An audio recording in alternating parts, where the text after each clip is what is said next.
I am Dolores Gordon, and I'm here at the 9th Annual Author Showcase.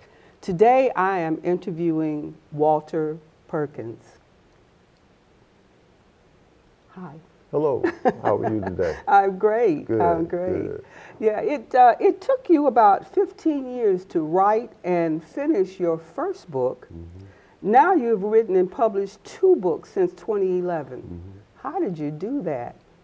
Well, so much that goes into writing a book is just psychological. It's finding the time. It's determining that it's something that you really want to do. And quite honestly, I was trying to work 9-to-5 jobs and write on the side. And then finally, I determined that writing was just my real passion, and got to a point where I was able to write full time. And that's when I was able to get it done. And it helped a little bit that I got a contract to write the first book that I actually finished. Ah, okay, yeah, that always makes a difference when you don't have to worry about getting money from someplace else and you can focus full time. Exactly. What advice do you have for authors trying to write and publish their first book? Well, make sure that you're doing it for the right reasons. A lot of authors think they're going to get rich. They think they're going to get famous. It might happen, but don't write the book for those reasons, because it probably won't happen.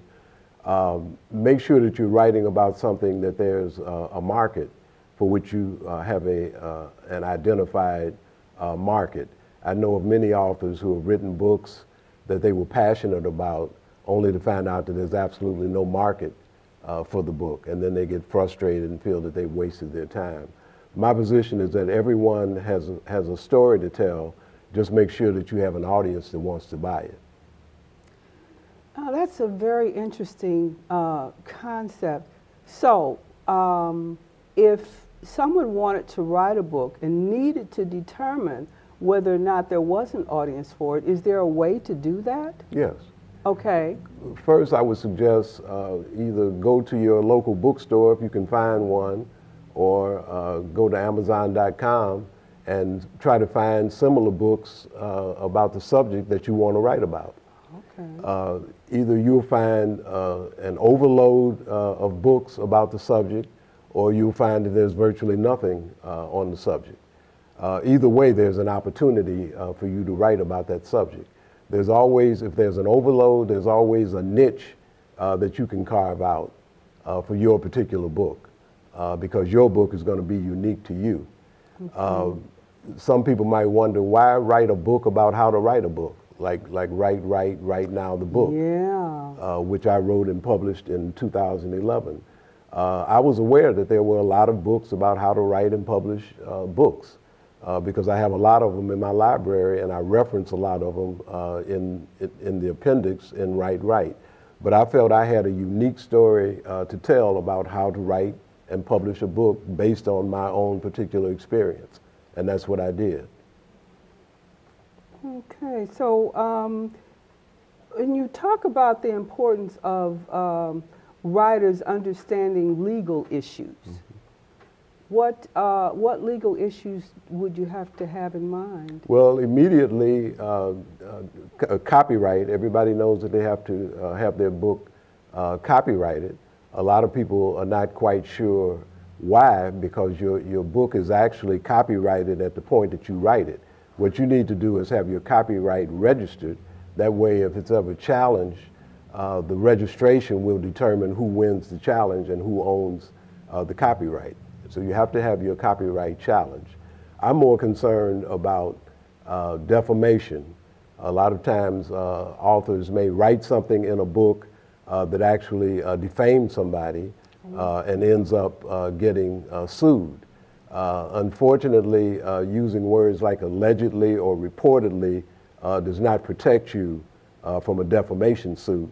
What it means is that you've actually republished the libel, if it turns out that what was written or published is actually defamatory. Another issue that comes up is the whole issue of privacy. Sometimes the key thing in a defamation lawsuit is that the information that was written or published is not true. In privacy issues, the information can be true, But what the courts will look at is whether there was a newsworthy purpose or public interest in this information being published. So if you write something about, let's say, a bank president who 30 years ago was convicted for embezzlement and ever since then has lived has not broken the law, and then all of a sudden you write about this in your book and there's no real public interest in what you've written, you might be subject to to a suit for invasion of privacy. Oh, interesting. So, so I'm writing a book, and now I know that I need to have it copywritten. Is that information that I can find on the internet about how to copyright? Absolutely. You can go to the Library of Congress's website, and they can take you through the whole process. Okay. They actually prefer that you that you register the copyright online. And that includes sending a complete manuscript of the book to the Library of Congress. And it's not that expensive either. Okay. Yeah. Okay. That's good to know. That's basic information. Mm-hmm. So why are both the Books Inc. Authors Showcase and Books Inc. Literary Services important to authors? Well, the Books Inc. Author Showcase has grown each year for the last 9 years, and we're looking forward to the 10th year anniversary next year. And each year you have some of the same authors coming back, but you also have new authors who are getting involved. It's a very excellent opportunity to network, for authors to find out about each other, for authors to find out about various services and events that are going on.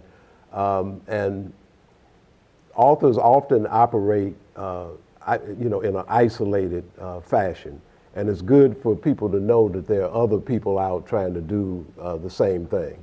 So for that reason, I think the Books Inc. Author Showcase is a very valuable event. Books Inc. Literary Services, if you are involved in this whole area of writing and trying to publish books, you'll no doubt run across a lot of badly written and poorly published books. That's just a fact. And authors often need to have professional advice before they spend the time and the money to write and publish a book. And that's the importance of a service like Books Inc. Literary Service, which is actually being launched at today's Books Inc. Author Showcase. Exciting, very exciting. One of the things that, in talking to you, you had mentioned to me the number of years that you've been writing, even before you began to publish your book. So can you tell me about something that you've written that you've been extremely proud of? I had the opportunity, I've been blessed to be able to do a number of celebrity interviews over the years. And one that particularly stands out in my mind, I was able to interview Rosa Parks when she was 75 years old, and she was doing her a nationwide speaking tour. And I was able to interview her about her career and her life at Operation Push, actually in Reverend Jackson's office. Oh. I was the Director of Communications for Push at that time. And I have a picture at home of both of my daughters who went with me to the interview, a picture with Rosa Parks. And at that time, my oldest daughter was 11, my youngest daughter was 7, and now the youngest daughter is an attorney and the oldest daughter is a veterinarian.